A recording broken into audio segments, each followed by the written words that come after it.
এলেম যার আছে তার প্রতি মানুষের শ্রদ্ধা অটোমেটিক তৈরি হবে।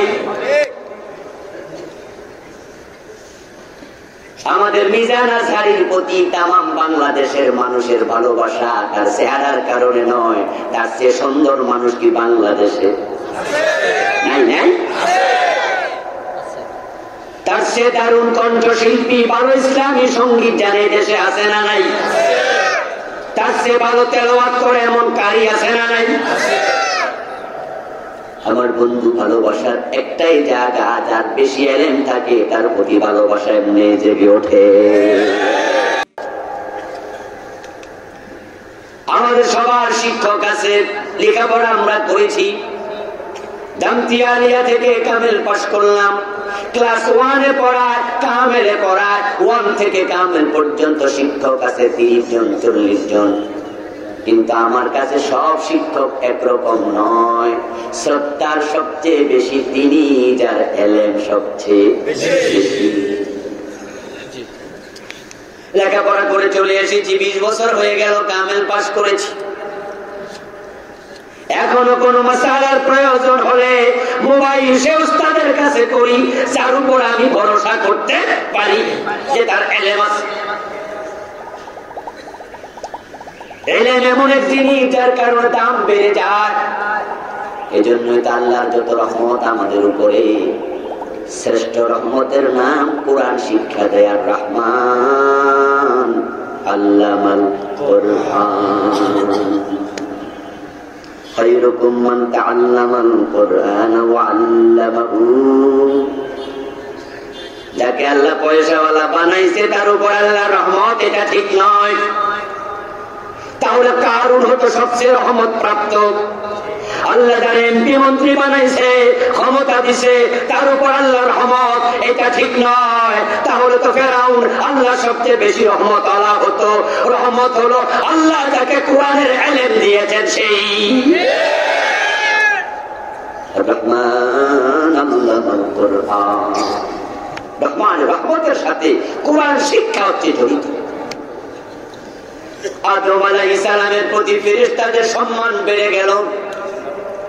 ফেরেশতাদের অন্তরে আগে ছিল কি, এখন আসলো কি, সব ব্যাপারে আল্লাহ জানে কিনা?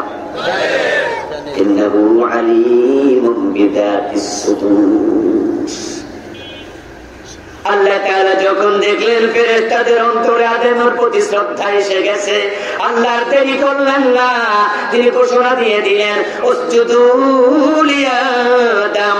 তোমরা সেই আদমকে এতক্ষণ কেমন কেমন করছো, এখন আমি আল্লাহ বুঝে গেছি তোমরা তাকে দামি মনে করছো।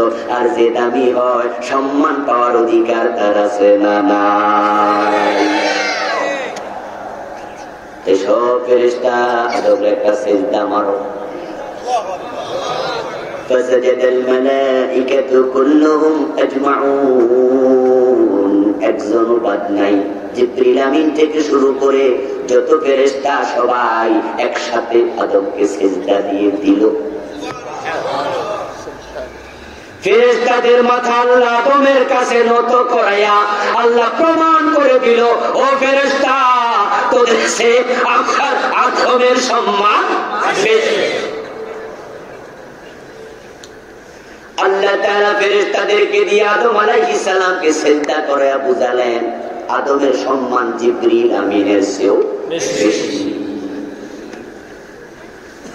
তিনি আল্লাহর খলিফা, তার দাম খুব বেশি, খুব বেশি।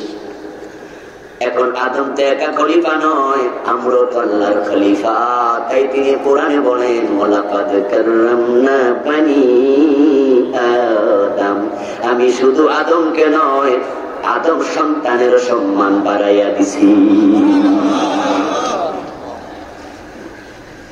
এই জন্য আদমের সন্তানেরা যখন সকালবেলায় ঘুম থেকে ওঠে, ওই রিক্সাওয়ালার ছেলে, ঠেলাওয়ালার ছেলে পুরান জামা গায়ে দিয়া, সেরা লুঙ্গি পরে, ময়লাওয়ালা চাদর গায়ে দিয়া, সেরা জুতা পায়ে দিয়া বক্তব্যে রওনা দেয় কোরআন শিখার জন্য। আল্লাহ বলেন, ফেরেশতারা তোরা কই? আমার বান্দার পায়ের নিচে পাখা বিছাইয়া দে। ইন্নাল মালাইকাতা লাতাদউ আজনিহাতাহা রিদান লিতালিবিল ইলম। রাসূলুল্লাহ বলেন, ওই তালিবুল ইলমের মনোতুষ্টির জন্য, সন্তুষ্টির জন্য ফেরেশতারা পাখা বিছাতে শুরু করে দেয়। আমরা যখন ইবাদতে থাকি ফেরেশতারা আমাদের সালাম দেয়, সালাম। সূরাতুল কদরের শেষ আয়াত, সালামুন হিয়া হাত্তা মাতলাইল ফাজর। এর ব্যাখ্যার মুফাসসিরগণ লিখেছেন, ফেরেশতারা তামাম জমিনে মানুষদেরকে খুঁজতে থাকে, কারা দাঁড়ায়া, কারা বসে, কারা শুয়ে শুয়ে আল্লাহর জিকির করছে, ইবাদত করছে, তাদের কাছে গিয়ে গিয়ে ফেরেশতারা সালাম দিতে থাকে। এই সালামের প্রমাণ হলো, ও মিয়া তোমার দাম আল্লাহর কাছে আমার চেয়েও বেশি। শরীয়তের মাসআলা হলো, সালাম যে কাউকে দিতে পারে, বাবা ছেলেরে পারে, ছেলে বাবারে পারে, শ্বশুর জামাইকে পারে, জামাই শ্বশুরকে পারে, ওস্তাদ ছাত্রকে সালাম দিতে পারে, ছাত্র ওস্তাদকে দিতে পারে, এটা হলো জাওয়াজ, এটা জায়েজ। কিন্তু সুন্নাহ কোনটা? সুন্নাহ হলো ইউসাল্লিমুস সাগীরু আলাল কাবীর। সালামের সুন্নাহ বিধান হলো ছোট বড়কে দেবে, আর জায়েজ হলো সবাই সবাইকে দিতে পারবে। কিন্তু সুন্নাত হলো বড় ছোটকে না, বরং ছোট বড়কে। তো ফেরেশতারা আপনাকে সালাম দেয়, আপনি যখন খলিফা থাকেন আপনার সম্মান তারা বোঝে। তাই তো হযরত মূসা নবীর কাছে আজরাইল হাজির হইয়া থাপ্পড় খাইছিল। ও বন্ধু, কারণ আর কিছু না।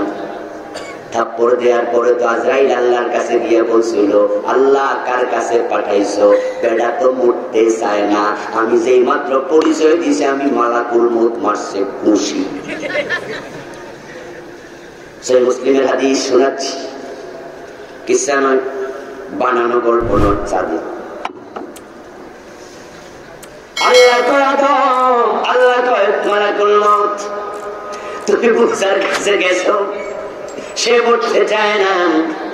এটা সঠিক কথা নয়, কারণ নবীদের শেষ কথা ছিল ইলাল রাফিকিল আলা, ইলাল রাফিকিল আলা। কোন নবী দুনিয়া টাকা পছন্দ করেন না, তার আল্লাহর কাছে যেতেই পছন্দ করেন। মৃত্যুর সময় নবীদেরকে দুনিয়া থাকার ইখতিয়ার আল্লাহ তাআলা দিতেন।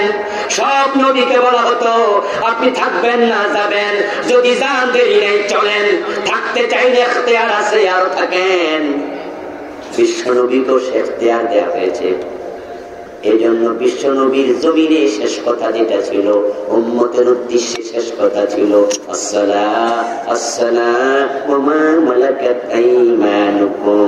এই ছিল দুনিয়ার মানুষের সাথে শেষ কথা, নামাজ নামাজ নামাজ। আর নিজে নিজে যে শেষ কথাটা বলে মারা গেছেন, এটা দুনিয়ার মানুষের সাথে নয়। বলে নবী মুহাম্মদ অন্য থেকে মুখ ফিরাইয়া নিলেন, চোখ ফিরাইয়া নিলেন, আর কারো দিকে তাকান নাই। কিন্তু ইন্তেকালের আগে তিনি বলতেছেন, পাশে যারা ছিল মা আয়েশা শুনছে, অন্য অন্য সাহাবারা শুনছে। ইন্তেকালের সময় রাসূল বলেন, ইলার রাফিকিল আলা, ইলার রাফিকিল আলা, আমি আমার সবচেয়ে বড় বন্ধুর কাছে যেতে চাই।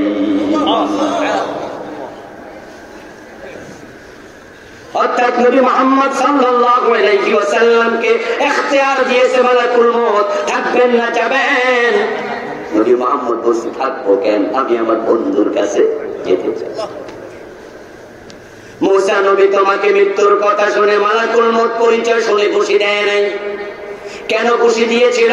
মুহাদ্দিসগণ বলেন, মালাকুল মউত মানুষের সুরত ধরে এসেছিল, তখন এভাবে জান কবজ করত। এখন আর ওইভাবে আসে না, খুশি কয়বার খেব